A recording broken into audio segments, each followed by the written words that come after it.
Untuk kongres, saya ingat waktunya, tahun 1999, bulan Oktober, seorang pastor lokal memberikan pernyataan bahwa hukuman mati harus diberikan pada pemerkosa. Dan setelah kongres itu, dia semakin dekat dengan Islam. Pastor lokal selanjutnya mungkin akan berkata bahwa tiap wanita harus memakai jubah. Assalamualaikum, nama saya Yasar Remi, saya dari Iran. Saya ingin tahu, Anda pasti pernah dengar buku Salman tulisan Imam Khomeini, dan sebagai muslim, tidak ada yang menyukai buku itu. Menurut Anda, apakah Imam Khomeini benar meminta orang untuk bernasehat? Ada yang bilang bahwa fatwa Salman itu tidak benar.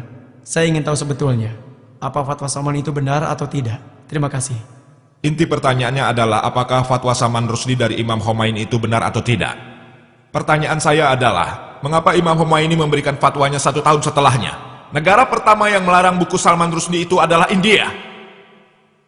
Dan saya menyelamati Rajiv Gandhi karena melakukan hal itu.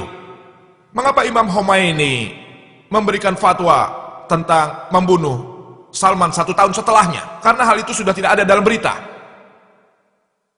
Semua politikus yang ingin memberikan fatwa, buku ini telah ditelaah di berbagai negara. Begitu banyak negara melarang buku ini, lalu ia memberi fatwa, ia harusnya dibunuh.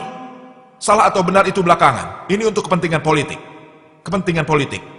Semua ini untuk kepentingan politik. Tapi Rajiv Gandhi mungkin melakukannya karena dia tidak mengetahuinya. Dan saya pernah berceramah tentang hal ini sebelumnya. Walau buku ini dilarang di India, tapi saya sudah membacanya. Kalian tahu, Salman Rushdie yang menganggap dirinya bicara atas nama Islam tidak meninggalkan siapapun. Dalam bukunya, ia bahkan menulis Ratu Elizabeth. Padahal kerajaan Inggris yang sama telah melarang penulis Amerika karena memakai kata 4 huruf, Fanta Unta Charlie Kilo, terhadap kebijaksanaan Margaret Thatcher. Tapi penulis Salman Rushdie membuatnya aktif dan menggunakan imbuhan ink. Dan di sini buku itu sangatlah populer. Satu penulis Amerika dilarang karena memakai kata 4 huruf terhadap Margaret Thatcher. Tapi orang lain yaitu Salman membuatnya kata aktif dengan imbuhan ink terhadap kebijaksanaan Margaret Thatcher yang sama. Namun dia mendapat penghargaan. Kenapa? Karena ia memfitnah orang Islam. Anda tahu, ia bahkan tidak meninggalkan Rama dan Sinta. Orang ini dihormati hampir oleh semua orang India. Bahkan terhadap dia pun, ia menggunakan kata itu. Ia tidak meninggalkan mereka. Banyak warga India mendukungnya. Jadi mungkin Rajiv Gandhi tidak mengetahuinya. Tapi jika Anda baca, Anda akan lihat buku ini tidak meninggalkan siapapun. Bagi orang-orang yang terus-terusan memfitnah, Allah berfirman dalam Al-Quran, Surah Al-Ma'idah, bab 5, ayat 33. Pembalasan terhadap orang-orang yang memerangi Allah dan Rasulnya hanya karena dibunuh, atau disalib, atau dipotong tangan dan kaki, atau dibuang dari negeri. Bukan hanya di Al-Quran, bukan hanya Al-Quran, tapi juga di Alkitab. Injil Levitikus pun berkata, jika ada yang memfitnah hukum, ia harus dirajam dengan batu hingga mati. Bahkan orang asing pun harus ikut merajam orang-orang yang telah berani menghujat Tuhan. Jadi saya rasa kitab-kitab lain juga setuju. Bukan hanya Islam, kebanyakan kitab agama, apakah itu Islam, apakah itu Kristen, ataupun Buddha, atau agama lainnya, semua memiliki hukuman bagi orang-orang yang berani menghujat Tuhan. Dia tidak bisa memberikan fatwa di sini untuk membunuh atau apapun. Dalam hukum Islam, di sana dikatakan, jika seseorang menghujat, tentu saja ada hukum tertentu yang berlaku untuknya. Tapi yang dilakukan politikus, apakah itu politikus Muslim atau politikus non-Muslim? Maaf, saya tidak akan menyinggung politikus.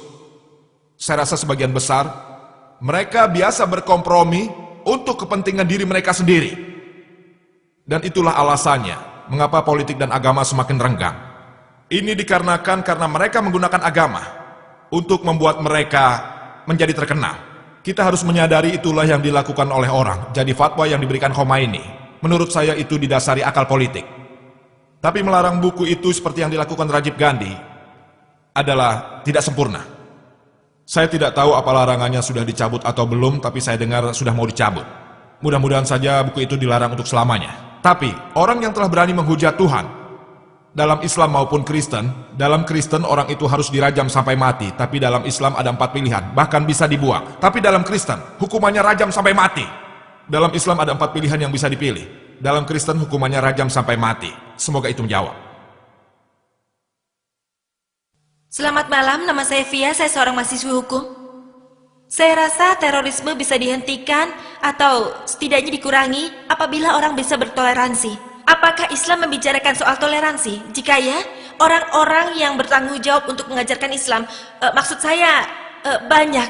Saya tidak tahu sebutan yang tepat, tapi guru-guru seperti dalam Hindu yang mengajarkan Islam